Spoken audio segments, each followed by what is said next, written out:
The Jack the Ripper murders. This is a double first. We are the first, this is the first conference to be organised by the Whitechapel Society, and it's the first conference to be organised and set in the very heartland, the very epicentre of the East End murders of 1888. Just across the road, you have Emma Smith, murdered or fatally injured on April the 3rd. Just round the corner, Martha Tabram, August the 7th. Up the road, Hanbury Street and Annie Chapman on September the 8th. And about 5 minutes walk over the way, if that, Mary Kelly, the last known London victim.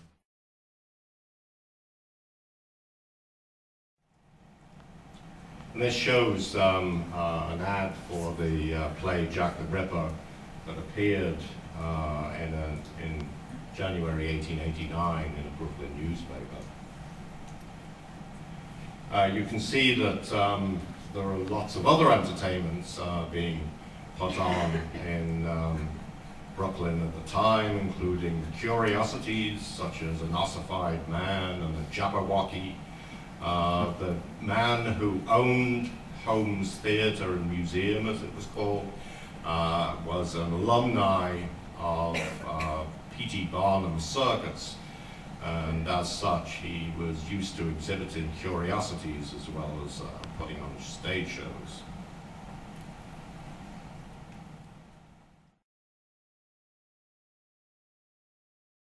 Quite by accident, I was working on a little project with a friend who was filming a water pageant in Wimbledon, whereby they have characters from Wimbledon's history who arrive in a boat and then they have a little bit about them. And this rowing boat arrived and there was this guy in a top hat and a cloak dripping blood, and they said, "And here's Jack the Ripper."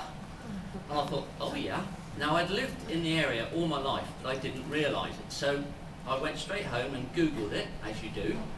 And of course, as you all know, if you hit anything to do with Jack the Ripper, you get 19 million pages come up on the screen.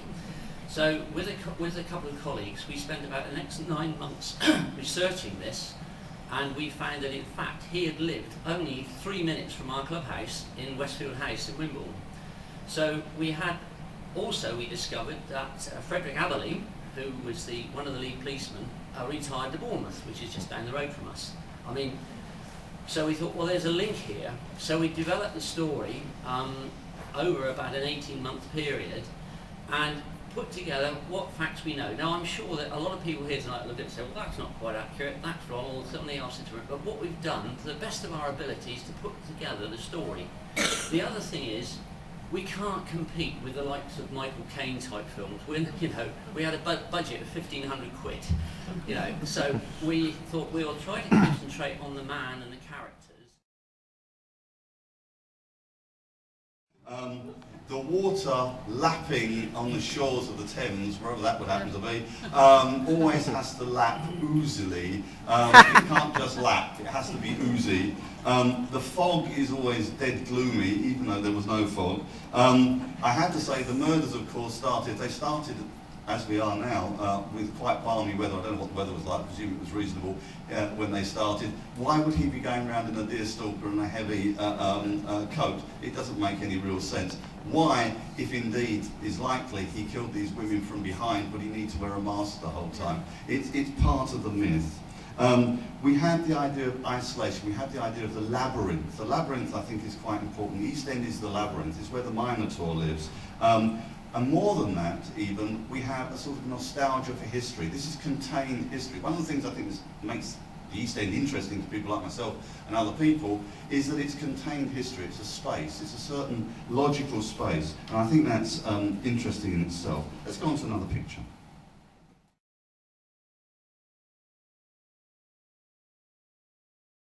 Zeppelin's Whole Lotta Love was used for many years as a theme to Top of the Pops. I'm sure most of us know the one I'm talking about. That one, yes. After leaving Cambridge, John worked as an arranger for Donovan, and his credits include Jennifer Juniper and Sunshine Superman. He's also worked with other artists, including Jose Carreras and Hot Chocolate, but not working at the same time, you understand. He's also the composer to the soundtrack to Kes and many other films. Another notable credit is that he's the original orchestrator of the worldwide success of Les Miserables, for which he won a Drama Desk and National Broadway Awards. And we're delighted to have him here today. And I believe, John, David, Sue, this is the first time we've actually met up in a decade. Decade and a half. 15 years. About that, yeah. Oh, Christ. Madness. Only seems like a decade to me. So, John, how did your association with this production come about? As David mentioned, we'd worked on Silver Dream Racer and on Marlowe Private Eye, which were really very enjoyable productions, because David, unlike a lot of directors, gets the composer in beforehand, and you talk about the mood of the whole piece, you start to write stuff. On Marlowe Private Eye, we recorded a whole load of kind of 40s jazz things that he would use to create the mood on the set. So when he asked me to do Jack the Ripper, it seemed absolute wonderful opportunity. Did you do any research into the Ripper to actually get any feel for your composition for this one? It's not a trick question. No, I did. The most research I did was finding things to play in bar rooms and the found music, if you like, to make damn sure that it wasn't late to Mary Lloyd, it was early, it was of the period, it was the sort of thing that was played in bar rooms and music halls at the time, because sometimes with a piece, there's a kind of karma about it, that if you know that what you've got in there is genuine, you don't worry about it. If you start trying to cheat it, then you know somebody's going to find you out. So that's probably the most that I did in terms of research. The actual score itself, from beginning to end, every little piece of incidental music, what was the time period of composition for it, from when you started to when the thing was actually finished and well, ready to be laid on the soundtrack? I started to just do some initial stuff, and probably I think I wrote the front title before David started shooting, and in fact it was there to be able to cut before we went into the studio. We knew we wanted a sort of music that gave the kind of English feeling of infallibility at the end of the 19th century, total self-confidence in the rightness of Englishness. So we came up with a piece that was something between Arthur Sullivan and Stanford and early Elgar, but with a nasty little twist at the end. Then I sort of went off and did other things while David was shooting. Then once he got into post-production, David's one of the few people that also, when he's putting it together for distributors, the big bosses over in America, a lot of people put what they call temp tracks on it, which they just find a piece of music that will fit it just to keep the mood going. Because a lot of stuff that you shoot doesn't really feel right until you've got all the sound effects, the music, etc. But the danger with this is that the big bosses over at CBS fall in love with the temp track. So when you come to record the real music, they don't quite see it the way you see it. So I used to create temp tracks for David, which were very simple, low drones, atmospheric pieces. And in fact, one night I was putting together one of these pieces in my studio, out in the garden, dead of night, and I was adding reverb to it as the moment was about to approach, that the murder was going to happen. And what I didn't realise is, caught in the wheels of my rolly chair was the cable to my microphone, which was up here.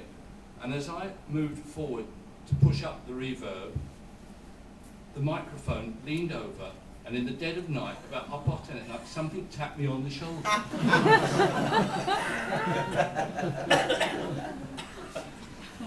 But this was actually only revenge for an earlier time, where the other thing that we tried to do with the score was have this big orchestral feel that then turned into versions of the theme in different harmonisations, different orchestrations, became more and more menacing. It was one of the first projects where I only used two themes, essentially. One was the love theme and one was the main theme. But that main theme just kept getting more and more menacing as things went on. And we added to it, I've always been a fan of music concrete, back from, you know, when I was a kid.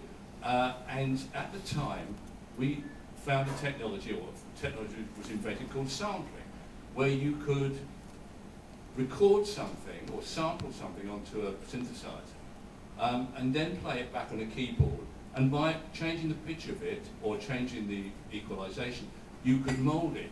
So I recorded, for instance, my self-breathing into the mic.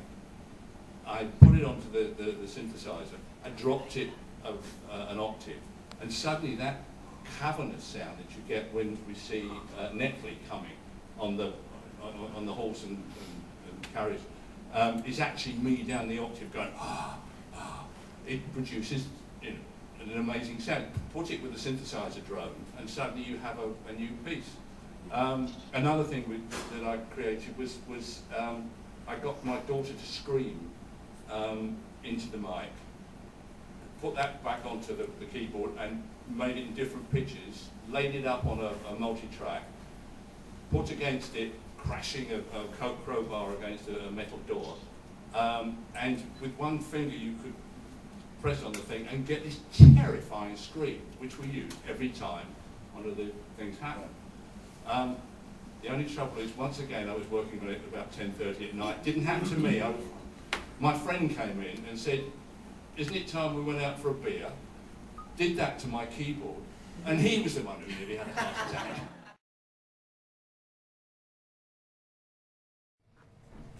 When he comes up, come on, work for me, thank you. There we are. This is Edouard Léon Scott de Mattenville. He is French.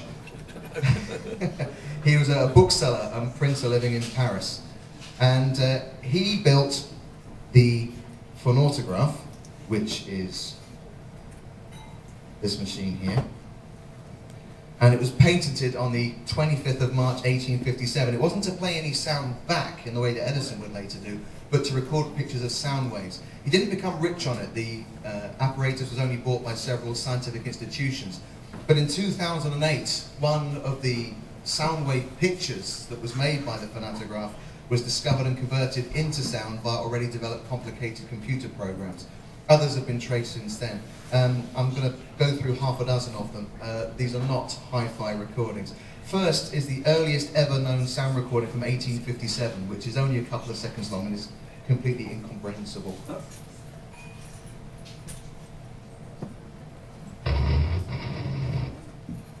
Great, isn't it? Amazing. Okay, it does get better. You understand these things are really primitive to begin with, and they do improve. Apparently that's meant to be his speech, and I think he was a fan of Barry White. You'll probably sample a song out of that at the moment.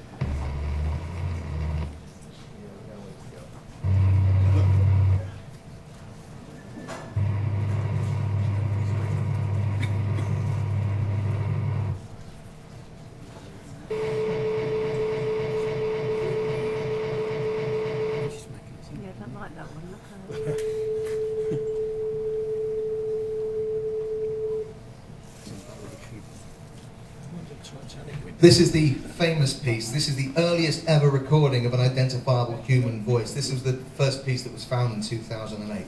It was originally thought to be a girl singing it, but after doing a little more research on some of the ones that were found later on, they discovered it was actually Scott's voice himself, and they've been playing it twice the speed it should have been.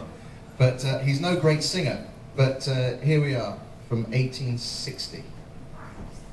Some of you may have heard this.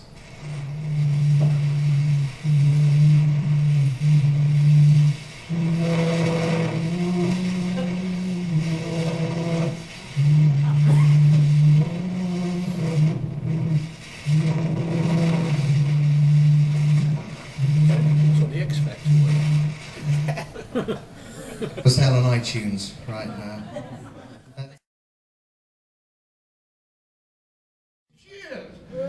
do. Thank you very much indeed, Mother. Charles Snowden was absolutely terrific at this, making up topical jokes and stuff. But unfortunately, he also fancied himself as a straight singer. And even more unfortunately, he had the most diabolical voice. But he pushed on with it, and he wrote himself a very serious ballad called The Maid of Judah. And this was nothing more than a collection of all the sins and the terrible things that have been heaped upon the head of the Jewish nation since the beginning of time. So you can imagine it was a fairly long song. Eventually he said to his friends, I'm going to try the song out tonight in the pub. They all begged him not to, but no, he went ahead, and there he was in the pub, and he started to sing this song. Everyone pulled their seats forward, expecting a few laughs, but no, he just droned on and on in this diabolical voice, and the place got quieter and quieter, until eventually he got to the line, no more shall the children of Judah sing. And a voice from the back shouted out, well, if they can't sing better than that, it's a bloody good job. Now, hopefully the chairman slung him out. Because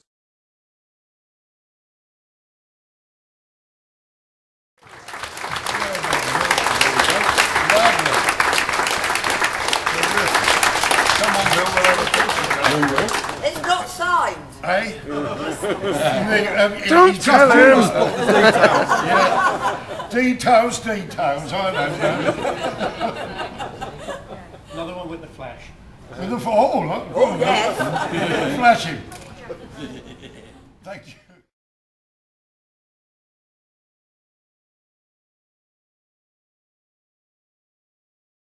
Wallbeg, Keith Skinner and Martin Fido with his head on the block, and with myself wielding the axe. I must say that the A to Z I found very, very useful in compiling this lecture, as I did with Keith and Stuart Evans at the ultimate Jack the Ripper. If one has a suspect, then clearly one needs a description of sorts.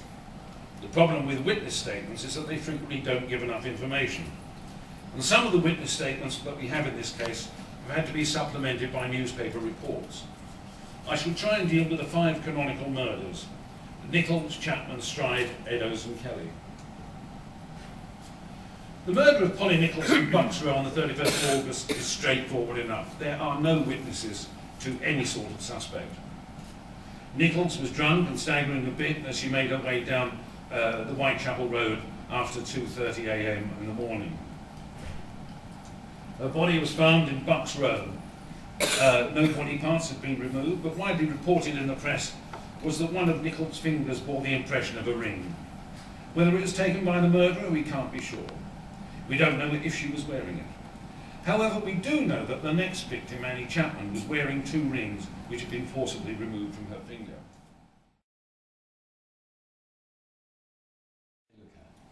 Fingerprints, hair samples, blood stains, paint fragments, bullets, DNA, you name it, they're all matched in microseconds.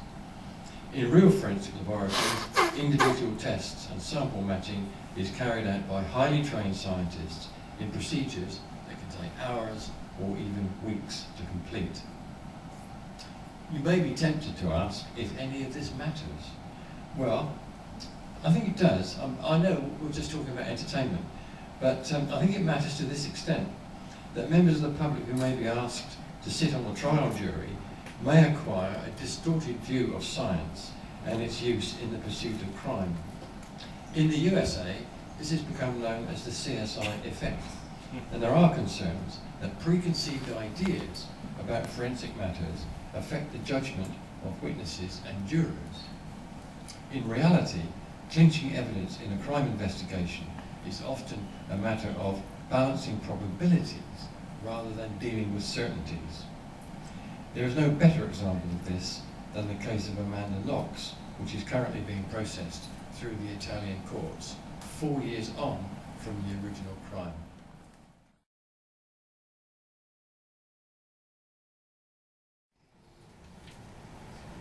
Jackie?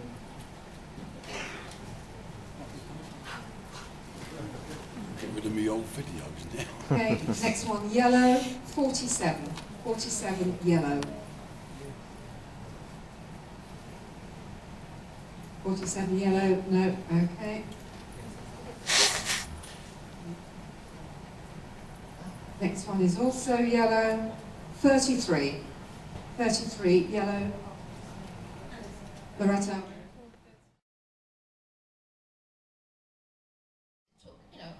Quite a while to do them. So it announced that the following week would be another grand double number, that's their words. In other words, an assassination special.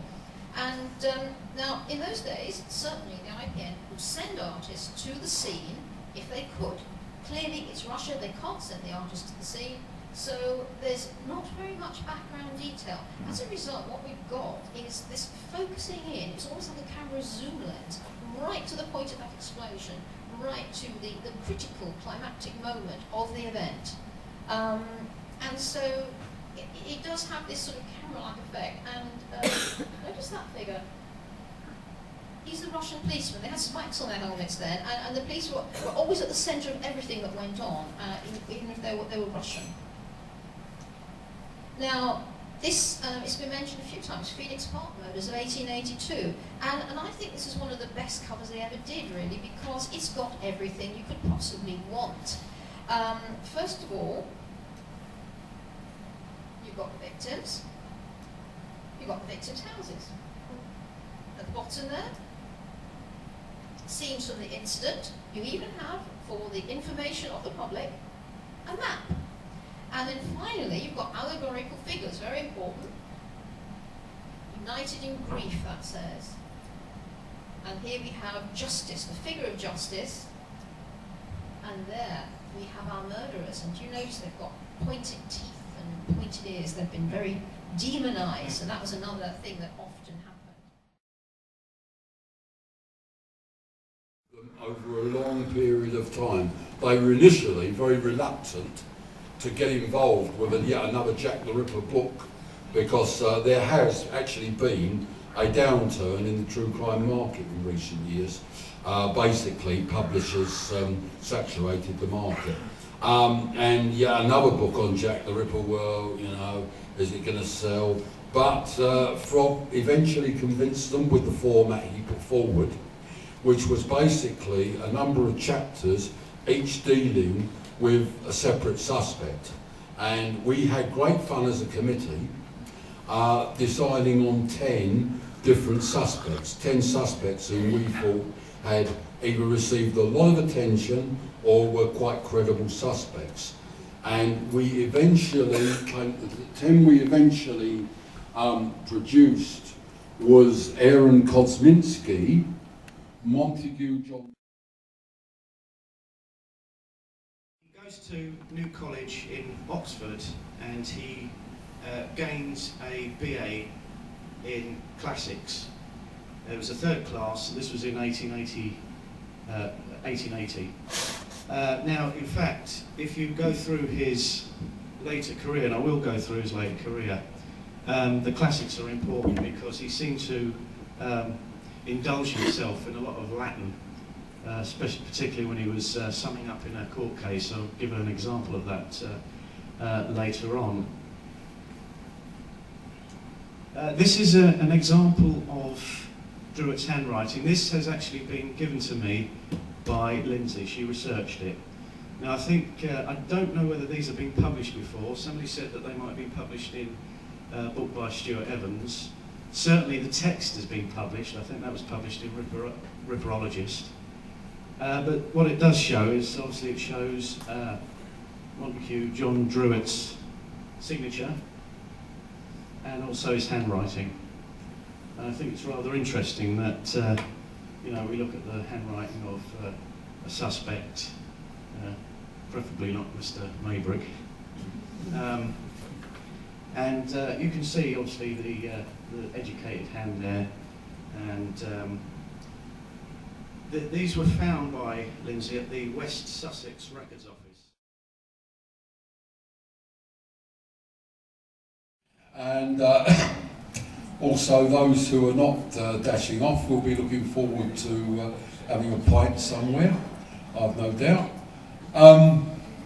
Firstly, your questionnaires on how satisfied you are with the conference and what's not been, what you don't like and what you think has gone well. Please, do fill them in and return them to Sue, please, because we do need them. They are extremely important to us in deciding what should be done in the future. Now, the only other announcement I'm going to make is to thank the committee of the Whitechapel Society, Sue, Frog, Steve Foster, Mark Galloway, Patrina Thompson, Adrian Morris, for all their absolutely brilliant efforts in putting the conference together. I mean, this was, I think, a special effort, absolutely brilliant. And I also like to pay tribute to our facilities manager, Steve Rattay, and to young Phil down there, who's been an absolutely brilliant MC. And I think I'd like all those people to put their hands together.